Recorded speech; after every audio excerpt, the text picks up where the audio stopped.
But welcome to the Working Title with me, Austin Russell. This is a stats show full of movie goodness. We've got a bit of a special report today because a little thing called Into the Manosphere dropped into my Netflix recommended this week, and we will be doing that as a report. Yes, that is not theoretically a movie, but that project particularly spoke to me this week.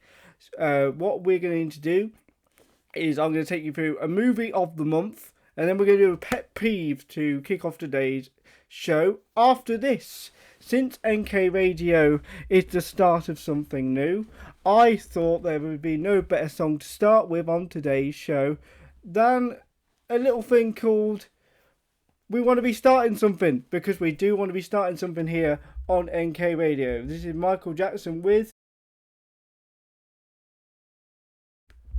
I Want to Be Starting Something on NK Radio.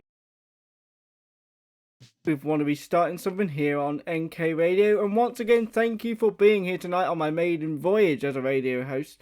It's such a pleasure to be talking to you guys today, and I've actually got some very interesting facts about this Thriller album, but let's face it, Michael Jackson's so famous that these are probably not that interesting. Like, for instance, right, did you know that Quincy Jones did not want Billie Jean initially on the album, and Michael Jackson had to convince him to do it? I know, that's absolutely insane. That's one of the most iconic bass lines I've ever heard in my life that was almost never recorded on an album, which is insane to think about. A bass line he was actually so in love with, Michael, when he was listening to it in his car, just beatboxing it in his car, he nearly crashed his car with excitement.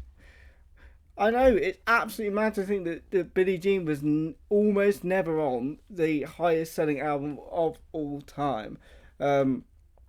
And it's incredible. The whole album's incredible. When I was starting to first build my CD collection earlier in 2025, I initially thought, I've got to have some Michael on there because, it's Michael Jackson. He's the king of pop. No CD collection's valid without Michael. So I initially did it as a checklist item to almost validate myself, give myself some musical cred. And I've actually ended up loving the guy's music, which is not something I expected. And you'll be hearing a lot of his work on my show throughout the time period that this is on air. Anyway, welcome once again to the Working Title show. As I said, these are going to be two movie reviews. Today, after some more tunes, we will be speaking about my favourite movie this month, the drama starring Zendaya and Robert Pattinson, distributed by A24. It's another classic produced by A24. They famously have the lowest grossing Oscar winner for Best Picture in Anora. The lowest grossing box office of any Oscar winner in that film, and it's covered in absolute bangers. And they also exclusively only use the editing software I use, so bonus points for them. But anyway, we will be talking about that great film later in the show. But in the meantime, let's continue on these new feelings of this new show with a little song called New Sensation by In Excess. That was New Sensation by the Australian band In Excess. Really great song. I've been really digging that album recently. Again, trying to expand my taste, as it were. Another great example there. As we all know, it is Friday tomorrow. Hooray. I've already had a great time getting ready for Friday night. We're going to see the Buddy Holly story in the new Lincoln Theatre Royal last night. It was a phenomenal show. Absolutely loved it. Great performances. Honestly, if I took my mates who had no idea who Buddy Holly is, who didn't know he'd died before the performance, I would have genuinely thought it was Buddy Holly. As far as I know, you can see it until the 9th in the local new Lincoln Theatre Royal until the 9th. So go and see it if you can. It's a phenomenal performance. The set list is great. It's slightly historically inaccurate, but nobody cares as long as the tunes are good, really, do they? That's basically how musical biopics have worked since the dawn of time. Well, well, it's inaccurate in terms of the music that's been used. But along with that, right, Thursday for me is the great time to clear your head and clear your mind, ready for the Friday night ahead. So what we're going to do is I'm going to take you through my pet peeve of the week. So this is when we get good old ranting. Hopefully, as the show progresses, we can get some of your pet peeves in. Because I don't actually have that many. I was trying to think of some to write coming up to this show, but there's one thing I wanted to speak to you guys about today. Is I've really grown to be quite annoyed, not necessarily by the company itself, because I don't want to erode chances of any sponsors, by the Primark experience. You see, you go in there, you're wanting all this cool stuff which doesn't really exist because we know we're already there, and you're bobbing and weaving between these like families that have decided to bring their entire bloodline clothes shopping with them, and it's just frustrating to like be a part of, honestly, because I just don't really know where to go, because like I said, everyone from like, I don't know, their newborn baby to like great their great nan has decided to come with them clothes shopping, and the place is just always rammed. I don't know why it's always rammed.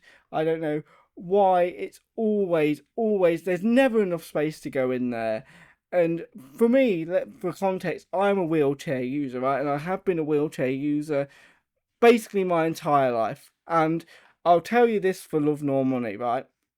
If my friends were told they were wheelchair bound for the rest of their lives, for and the first thing I would get them to do, is test their driving skills, is drive around Primark on Christmas jumper day, because you will walk out of that having not hit anybody, the most energized, ecstatic you've ever been. You will go in there from never driven a wheelchair before for feeling like Max Verstappen in about 5 minutes. And I must admit, it is quite a rewarding experience to bob and weave against 6 generations of family members buying unbranded underwear. Because to be honest, what's the point of branded underwear?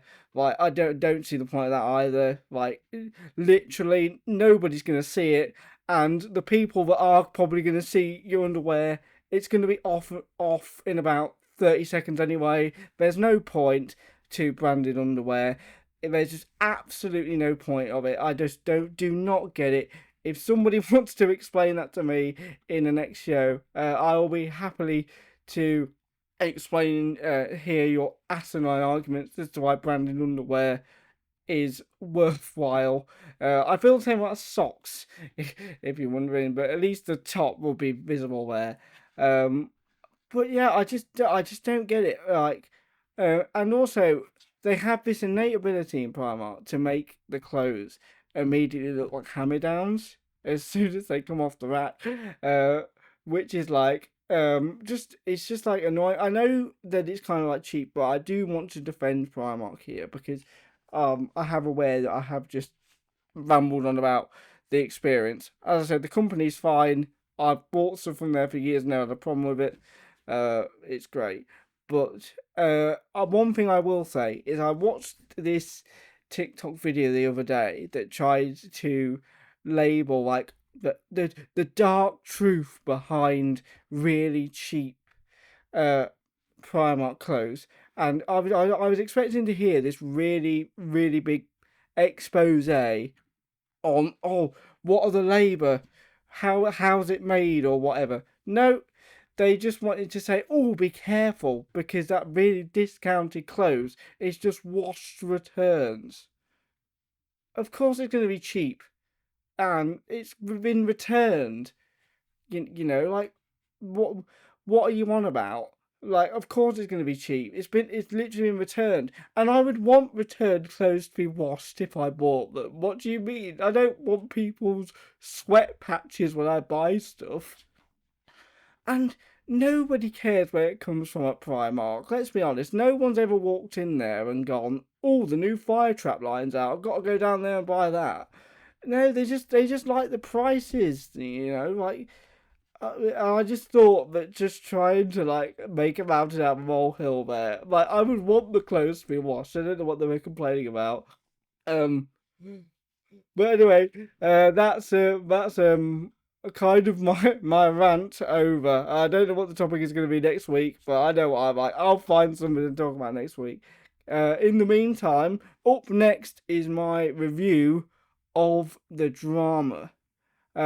But before I put you in the picture and tell you what I mean, here is Love Spreads by the Stone Roses. But now it is time to get into the good stuff with the movie of the month review. And as stated earlier in the show, the movie of the month this week is The Drama, starring Zendaya and Robert Pattinson.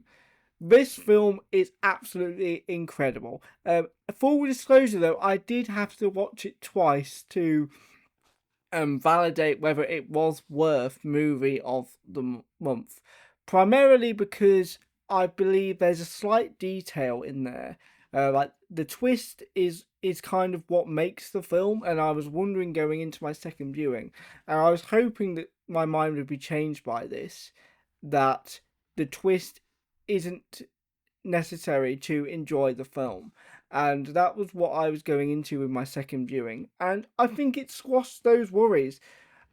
Because I think what happens is when you watch the movie a second time the way that I did, you start to notice little details of why the twist works so well.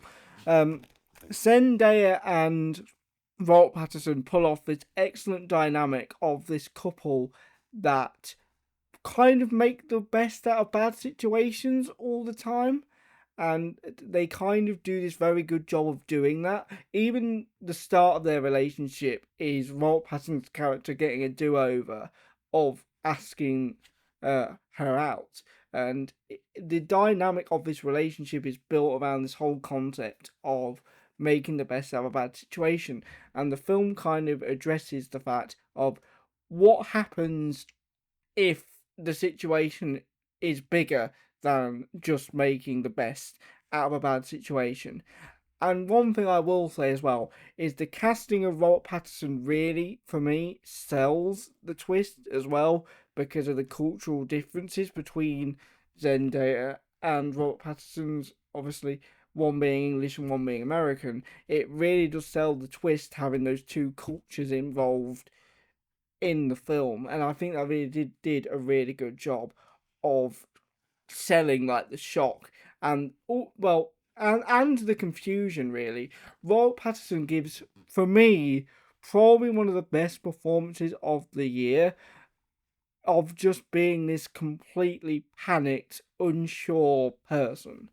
Uh, and he's always done for me quite stoic, independent performances. If you look at things like The Lighthouse, Twilight, Batman, for me he was quite known for those stoic, like atmospheric performances, and it was so nice to see another element of his range of this purely panicked, confused man that just does not know what to do with this information he's been given.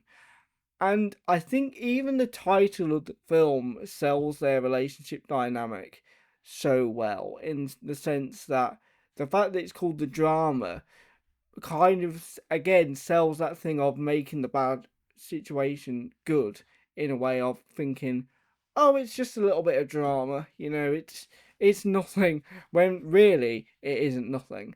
And as I said, when I went to the film the second time, my assumption was that the film lives and dies by whether you know what the twist is. Like your Fight Clubs, for example, where the twist kind of, once you know it, is the film as enjoyable? Probably not. But I think once you kind of know the twist, you do kind of get this whole layer of appreciation.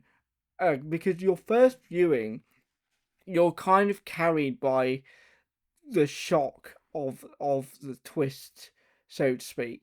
And I'm so glad that the people that made the trailers and the advertising material for this film knew that as well, because there are so many trailers these days that just spoil all the details.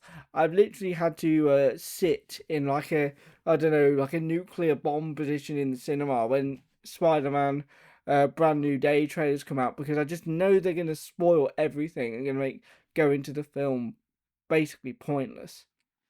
So I appreciated that the film for actually realizing what the hook is and to hide it from the audience until it was absolutely necessary. Because I think a lot of lesser film distributors and promoters would have used that twist in the marketing and then sort of ruined the film. But like I said, the performances between Robert Pattinson and Zendaya has always had this knack for performing like mysterious, playful characters very well. Obviously that's what she's primarily known for in Euphoria. It's a kind of like misunderstood, mysterious character, and obviously she does that very well. She also does a lot of what I like to call aura farming shots pretty well in this film. And I think it just plays into the information and the cultural divide between those two very well.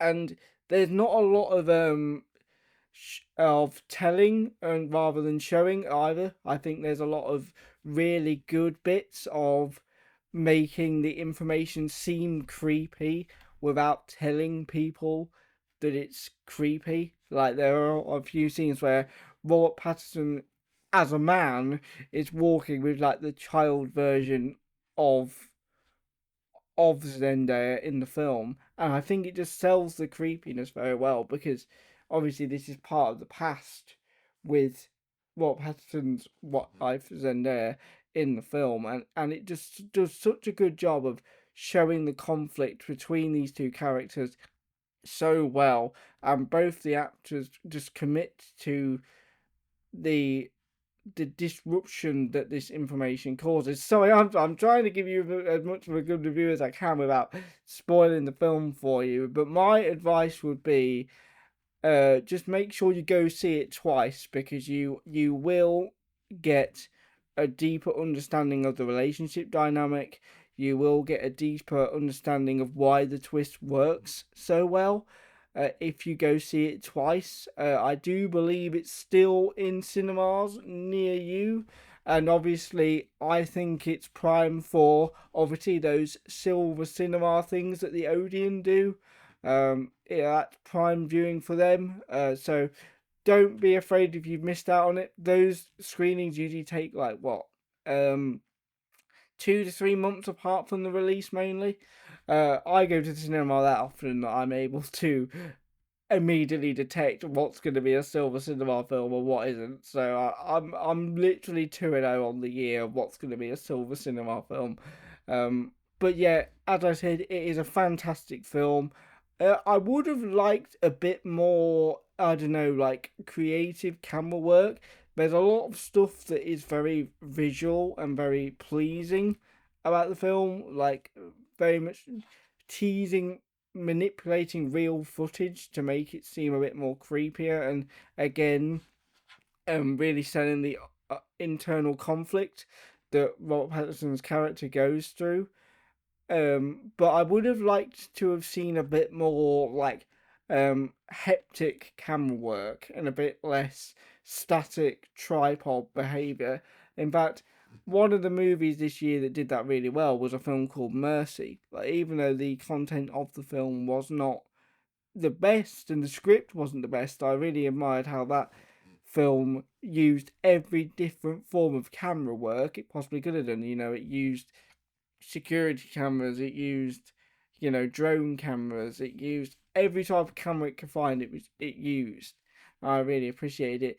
And I would have liked to have seen a bit more hectic camera work to kind of sell like the hecticness of their wedding day a bit more, because that is kind of a bit undercooked with the awkwardness, because they're all kind of rushing around trying to find something out on the wedding day, and it's not visually done particularly interestingly, I don't think, but I'm a big fan of interesting visuals. Um, so I was very kind of a bit disappointed not to see as much creative work as I could have done. But overall, a fantastic movie. For me, Robert Pattinson's performance in the drama is performance of the year for me. It was incredible, and I strongly recommend you see it not just once but twice, and go see it when you can by any means necessary. It will certainly be on my shelf as a Blu-ray purchase. In the meantime, I'm going to take you through a slight musical break, starting off with Olivia Dean's The Man I Need. Right, there is one thing I've been dying to talk about, which I did not actually have scripted in the show until like 3 days ago. I need to talk about this new Louis Theroux documentary. It certainly spoke to me in a way that I never thought it was going to.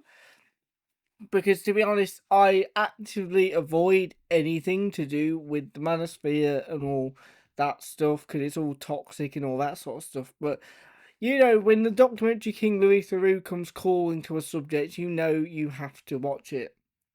He's just that kind of person. But I came in to that documentary expecting a lot more than I came out with. I had very mixed feelings after the documentary finished. Primarily because I think the Weird Weekends format is great. It's been an iconic format for Louis Theroux for decades almost. He makes his bread and it's his bread and butter. That's where he makes his primary money. It works for him. It's great, and I thought he is a great interviewer for these fake alpha males and all these fake gurus. Because you know his whole stick is obviously they'll talk themselves into trouble. He doesn't have to necessarily say anything, and then he'll just let them dig their own graves, which I think is a great interview style for these people, because these alpha males, they love to talk, they love to flex, they love to do all this stuff, and they don't shut up about it. You know, I like to say they're not in the business of making money. They're not in the business of actually improving themselves. They're in the validation business.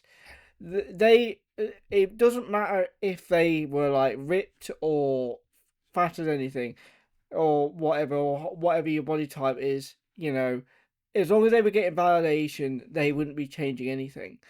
And that's sort of where I've always stood on this. They're in the validation business. It doesn't matter what their life situation is, doesn't matter what thing is. As long as they'd be getting validation, they'd be happy. And I think he understands that. You know, he let them kind of talk their own way out of kind of letting them validate themselves, making them look stupid. Classic Louis Theroux. However, where I kind of differed from it is Louis Theroux's documentaries are fantastic for people that already know that the subject matter is a load of rubbish, essentially. He is great at making documentaries for people that know that this is all gibberish and all rubbish, and that is that. But I think personally, for me, this issue, for me, it's too big for me for the Weird Weekends format to be used solely for it. I would have liked to have seen a different perspective given, I think, in that documentary, because this situation is still widespread to this day. It's a global problem, it's everywhere. I was at university when this was all kicking off, and I consider myself the target demographic for these people. And if it wasn't for my sports fandom around that time, I probably would have gone down that path. This issue is too widespread to give it simply the Weird Weekends treatment and call it a day. And I think, especially considering that, you know, they're going to be posting on their on TikTok and social media that they're going to be a part of this big documentary, and it's the momentary validated because that's all they care about. their audience would have come to this documentary, and this is another thing where I feel it missed the mark, is there needed to be more education in this documentary, in my opinion. Maybe talk to a, former alpha male, or talk to somebody who embodies what they claim to embody anyway, who doesn't claim to be an alpha male. Talk to somebody who is disciplined anyway, who doesn't, turn to misogyny or whatever he likes to get clicks and attention online. And I think there needed to be more education in this film, straight up. Like, there wasn't enough attempts to see the right way of being like a man, or just not even just a man, just a person in general. And I would have really loved to see it. In fact, I was literally scrolling up the documentary because when it says like the minutes left, I was waiting for that scene, and I was watching a documentary by Zandland this morning, literally, to intensify my opinion on this documentary, because he had a documentary about people that actually rent girlfriends online, and that was the whole stick. And there was one scene in this documentary that wasn't in the Manosphere that I really would have liked to have seen, where the person who's like the lead of this big group of renting these girlfriends, uh, which is a dystopian concept straight out of Blade Runner if I've ever seen one, where he actually gets them to interview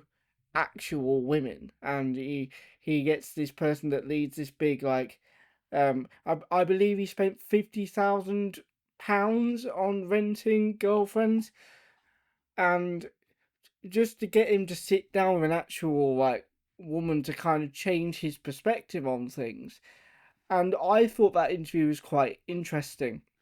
um and it was a very well edited segment in this documentary as well, where they actually talk to the women after the interview in some aspects, where the women have picked up on signals that the cameramen might not have noticed, and then obviously they cut back to them.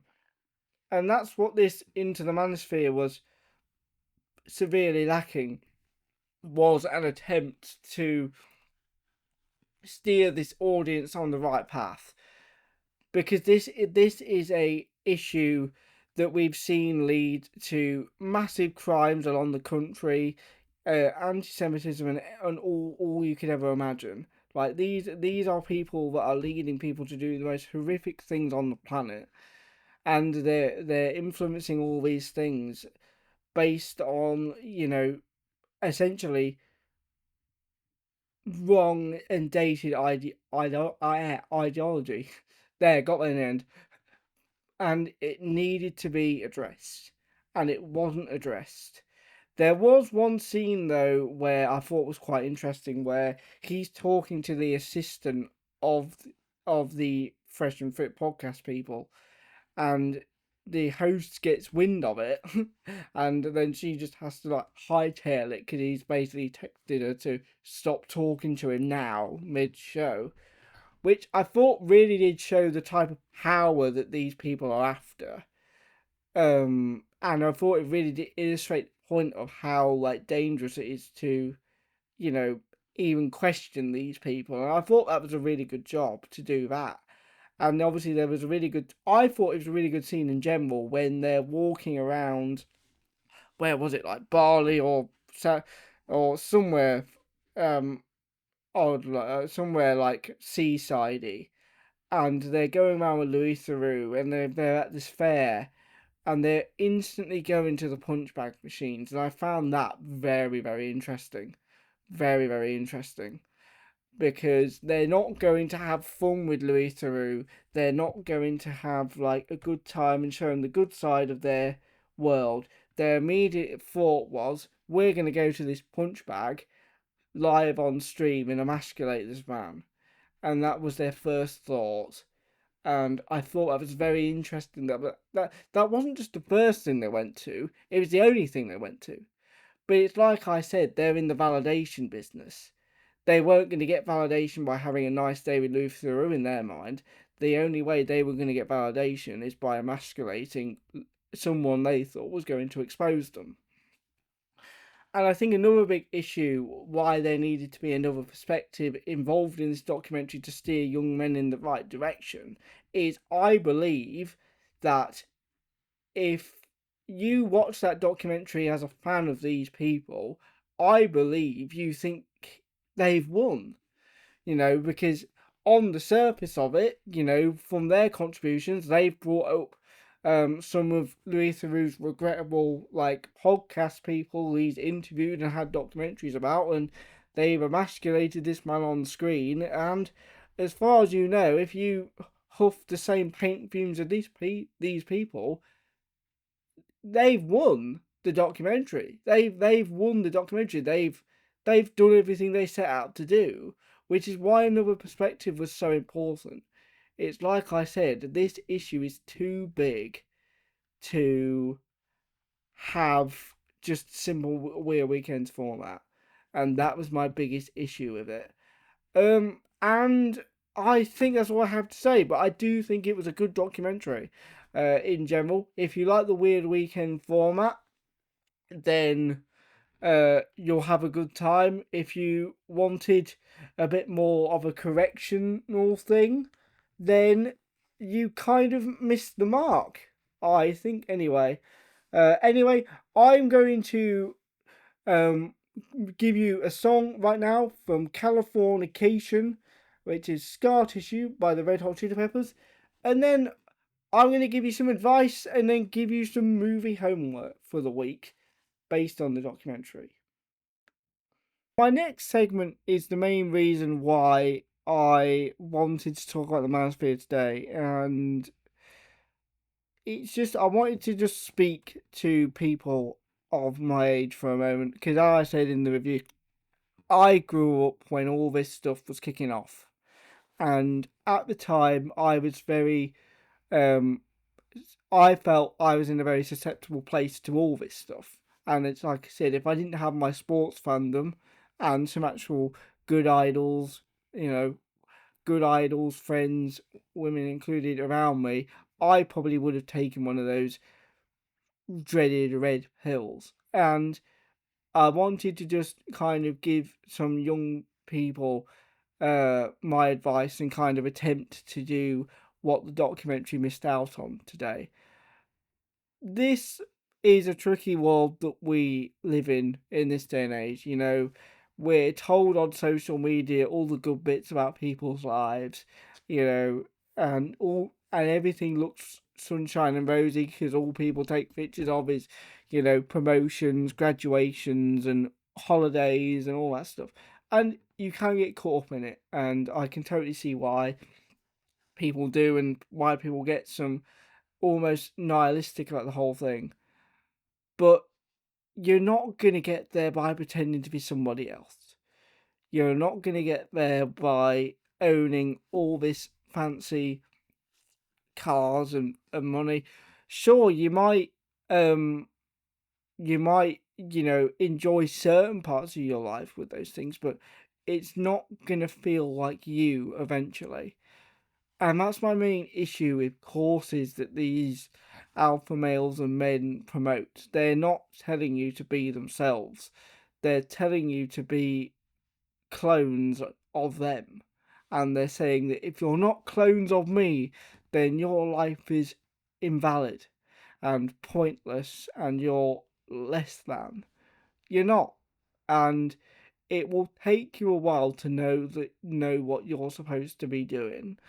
And the only way that you will ever find happiness or content in your life is if you do it your own way. You're not going to do it trying to impersonate somebody else or buying some fancy car that somebody else thinks is fancy.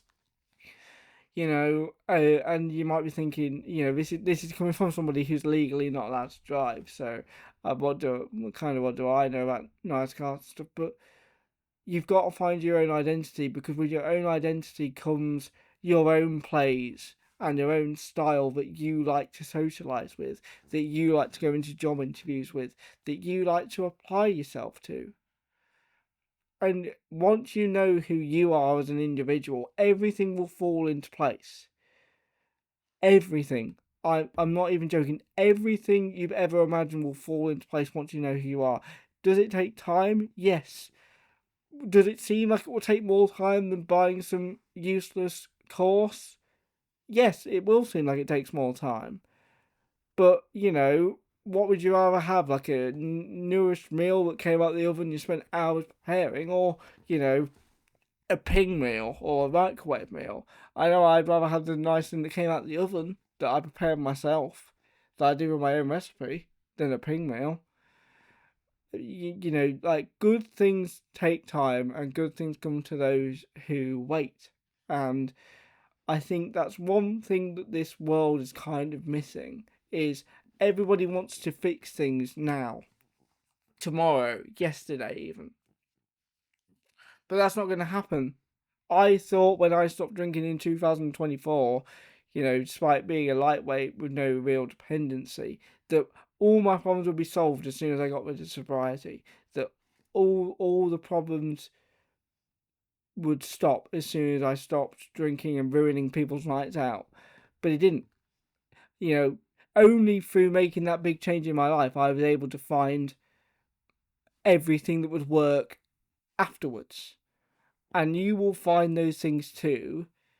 You've just got to trust yourself and trust that these things make things feel better. And if you are struggling at all, obviously, please talk to somebody. Trust the people around you.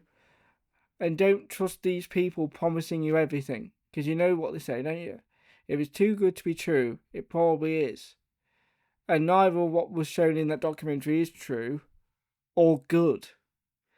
Because you'll just become a mouthpiece for people that will never know who you are, who will never care who you are.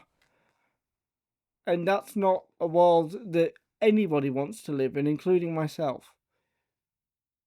And, everything will fall into place once you know that the best way to deal with anything is to be yourself. I don't care if what makes you be yourself is buying loads of Warhammer or supporting a NFL team, NBA team, League One team. It doesn't matter. Like, sports fandom works for me, personally, and improve my story. But something might be different for you. I'm not going to make a course telling everybody they should be into sport, because I know that the same things don't work for everybody. So I'm not going to tell you how you should live your life on this show. I mean, you've only known me for about an hour and 45 minutes. But what I will tell you is there are ways that you should be living your life, and only you can find them. Did that sound wise enough? I don't entirely know, but I just wanted to fill in the blanks of the Louis Theroux documentary there.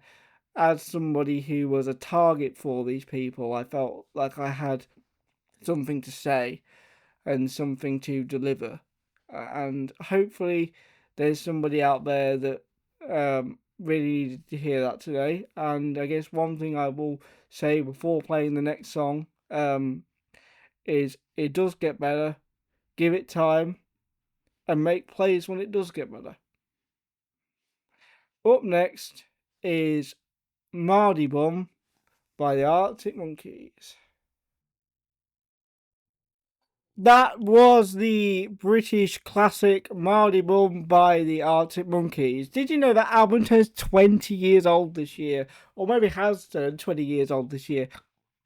God, it feels like 2006 was yesterday. I'm a 2000s kid, so 2006 was like peak life for me. Like, you obviously had your Drake and Joshes and all that sort of stuff, so it feels so weird to see that 2006 is already so far away, how the time flies. And what a simpler time it was as well at the time.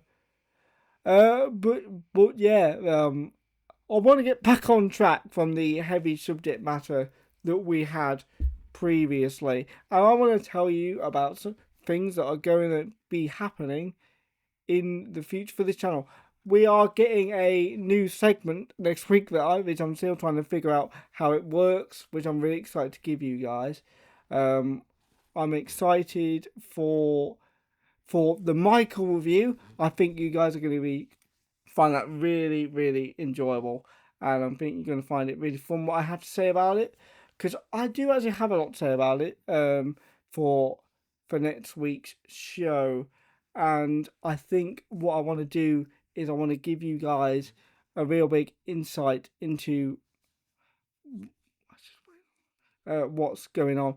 So obviously next week will be the usual stuff with obviously the movie reviews and stuff. Sorry, the intensity of the last subjects kind of got me a bit because I'm very passionate about this sort of thing. I've just didn't do a song that was long enough to, but yeah. Sorry, I've just got to continue. I think I wasn't going to continue, but with this, but subject, but yeah, it's just very passionate about it, and it kind of has got me in the zone a bit. So my apologies. I think it's just so important that people fight the demons, you know what I mean, and fight what their brains are telling them. I was trying to get back on track, but I kind of got caught up in the zone there. But as I said, there's a first time for everything, and this has been great talking to you all. But I just want to give you a cheeky bit of homework for next week, to watch the Toy Story franchise. Obviously, we've got the beloved Toy Story 5 coming out this June, and it dawned on me when somebody actually asked me to talk about Toy Story 5 for an upcoming show that I haven't actually seen 3 or 4. So I thought I would share that journey with you listeners today. That is your homework for this week, to watch Toy Stories 3 and 4 especially, but watch 1 and 2 as well, because they are absolute classics and really enjoyable watches. And I haven't seen them in such a long time, man. I think it's one of those things where like Disney Plus just makes it like so easy to watch stuff that you never get a chance to watch them, particularly, but it feels like you never get a chance to watch them because there's such a sea of content around to sort of consume and sort of take in, uh, because you just kind of leave it behind. I haven't watched the final season of The Bear because I rage quitted it due to a story decision. But it's a great show. Just haven't got around to it because of the sea of content in Disney Plus. But I will be certainly binge watching Toy Story this week and having a great time doing it, and hopefully you guys too. I want to hear your thoughts on the Toy Story franchise. I think the new one looks pretty interesting to me. I think it looks pretty good. I like how they've actually, I feel like it's been being made with actual purpose, with the whole like tablet thing in the brain rot era that kids are putting up with these days. Kind of makes me appreciate my own childhood, to go back to 2006 again, because obviously I grew up in a time still when technology was there, but you still very much had like a vintage childhood, you know, like there was no watching like Nickelodeon on your tablet. You still very much had to watch content in the lounge, and I think it's fairly noticeable the difference in content for kids now. Um, it's fairly noticeable in the fact that back in my day, as I would say, to sound like I'm in the get off my lawn crowd there, it's kind of like you had to write content for everybody because you knew that parents were going to be sat in that room watching it with you. So you had to adjust accordingly. But obviously, in this day and age of smartphones and all that sort of stuff, that's not really a thing anymore, of having to adjust content accordingly, and I think it's become very noticeable in even the things that kids like enjoy these days. Like I remember back when I was at university, I did a unit at school, and what these kids consumed was just so different to what I grew up with. And it was interesting that a lot of these kids, they had very sophisticated film tastes as well. A lot of really good films I hadn't even seen before, which was a bit of a weird sight to. Yeah, I wasn't expecting like a 10-year-old to say that his favorite film was 1917. Let's put it that way. But yeah, it's just so interesting to see how that attempt to sort of appeal to everybody is kind of affecting the minds of like kids now, because their content is so stimulating and so like hooking in that they're just glued to everything now. I'm currently in the process of like downloading stuff to kind of like remember my younger youth. Like I binge watched Drake and Josh recently from my childhood, and I've watched the 90s Spider-Man cartoon to try and test my theory about whether content was better, or have I just been clouded by nostalgia? Who the hell knows? But I'm gonna give you a musical break for now with Luke Combs's "Be by You." With Luke Combs's "Be by You." That was Discotheque Wreck by Terrorvision. Um, when was the last time you heard Terrorvision on the radio? I can't remember it because I wasn't born, probably. And before that, we had Misery Business by Paramore. Uh, we had Be By You from Luke Combs from his latest album, The Way I Am. 20 songs long. I thought he'd avoided the Morgan Wallen problem of having too many songs on the album. For those of you that don't entirely know what I'm on about, the latest Morgan Wallen album had 36 songs on it. There's no need for 36 songs, just no need. And obviously, for the people who in the know of English music and FIFA bangers, we had Cocoon by Catfish and the Bottlemen.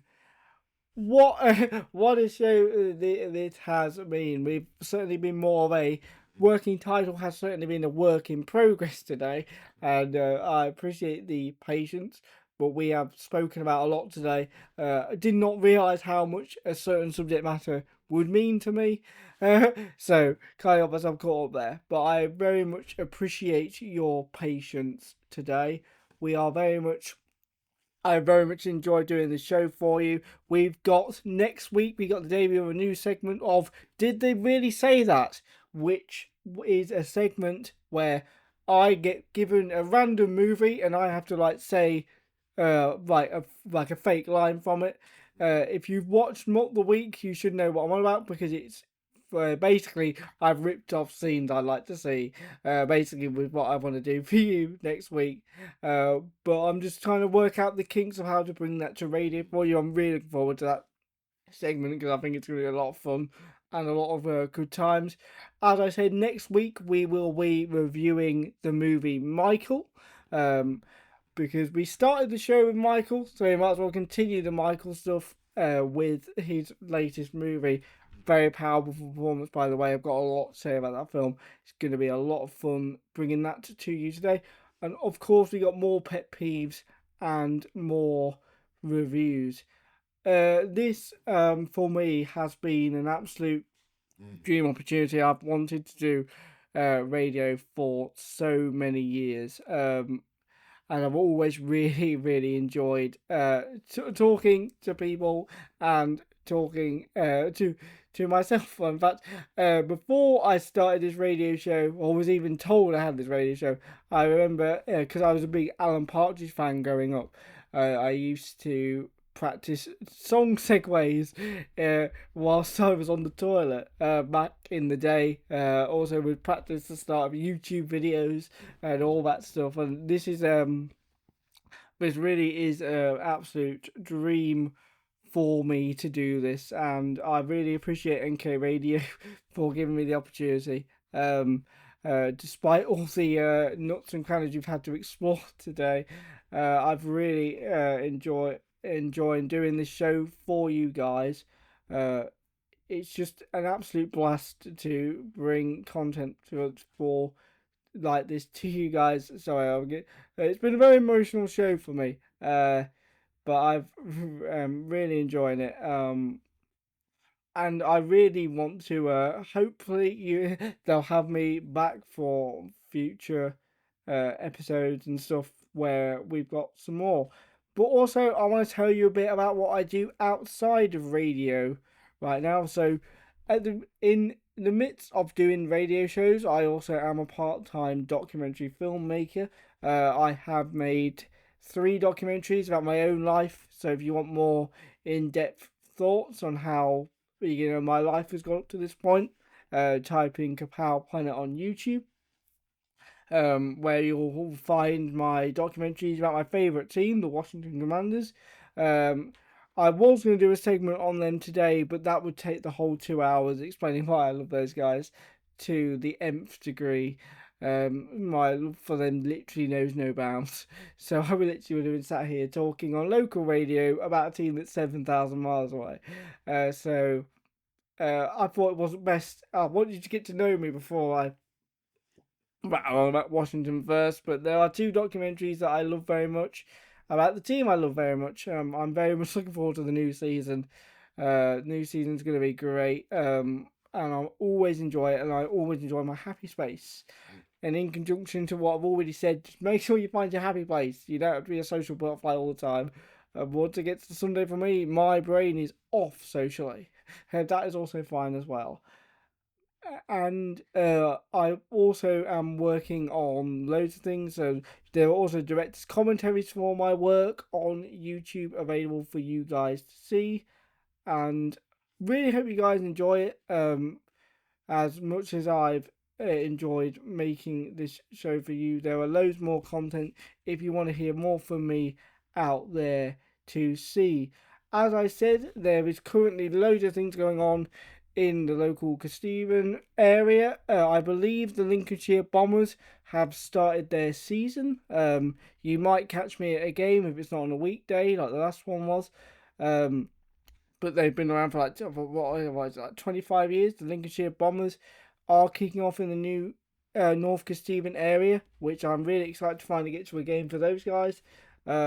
They also host like events for like the Super Bowl and everything. So if you're not entirely American football inclined, I'm sure there are plenty of American football experts to educate you at their local events. And I recommend going to those because I plan on going to those at some point.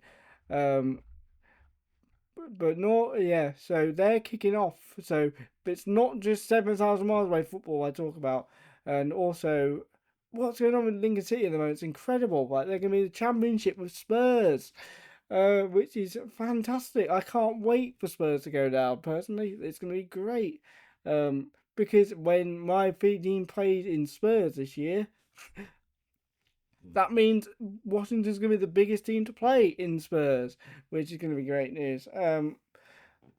But yeah, right. Don't forget to go see a Lincolnshire Bombers game, and don't forget especially to go see the Buddy Holly story at the Lincoln Theatre Royal. It was absolutely incredible, as I said earlier in the show. The performances were incredible in that show, and I believe it's on until the 9th of May in the Lincoln Theatre Royal. You will be the youngest person there by about 40 years if you're my age. I was half expecting to walk out of there asking to donate my hair for a transplant, but you will have an excellent time. The standard was incredibly high. I went with my dad and my stepmom, and my dad didn't know much about Buddy Holly and really enjoyed it. Me and my stepmom were both massive Buddy Holly super fans and really enjoyed it. Um, but yeah, but just be wary, you will be the youngest person in there by about 40 years because I was. And there is a lot of stairs. So many stairs. There are so many stairs. I can't, like, I skipped out on the gym to go to that gig. to last night.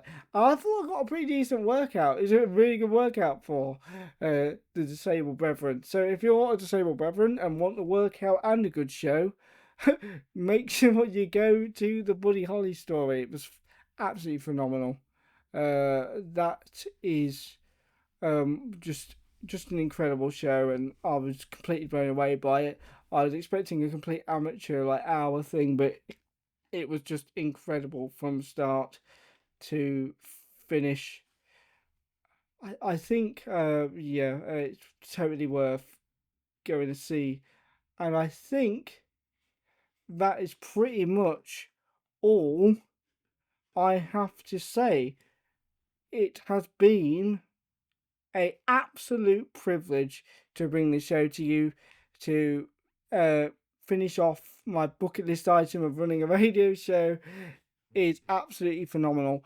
If you want to listen to this on repeat again and skip past my Vopard, you can on the Radio NK website, and just relax and skip through all my first time behaviour. You can. If you want to listen to the strict podcast things, I will be taking the segments out and posting them on the Kapow Planet channel, just the talkative bits, if you want to hear my thoughts and opinions on movies exclusively.